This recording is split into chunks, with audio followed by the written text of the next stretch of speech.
എന്നിട്ട് വേണം നമ്മളിങ്ങനെ കാണാനായിട്ട്. നോക്കിട്ടെ, IDF-ന്റെ വാർത്തയാണല്ലോ പത്രത്തില്. ഓ, ഇന്ത്യൻ ഡാൻസ് ഫെസ്റ്റിവലിന് 25 വയസ്സ്. 25 വർഷമായോ? ഈ വർഷത്തെ IDF-ന്റെ ആശയം ഇതിഹാസയാണല്ലേ. താരാസിന്റെ ഡാൻസ് ജേണി തുടങ്ങിയിട്ട് 10 വർഷമായി.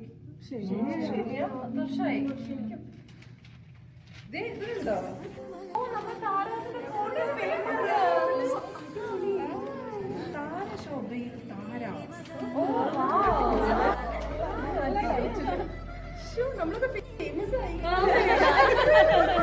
ക്രിസ്മസിന്റെ കൊറിയോഗ്രാഫി ഇത്തവണ താരാസ് അരങ്ങിലേറുന്നു. ഇത്തവണ പങ്കെടുക്കുന്നത് ബിന്ദു, ഭദ്ര, ഉഷസ്, സജ്ന, രേഷ്മ, ഉമ, പിന്നെ എന്റെ പേരുണ്ടല്ലോ, ജീതു. ഇത് നമുക്ക് എന്തായാലും പൊളിക്കണം ഈ പ്രാവശ്യം. നമുക്ക് പ്രാക്ടീസ് ചെയ്യാം.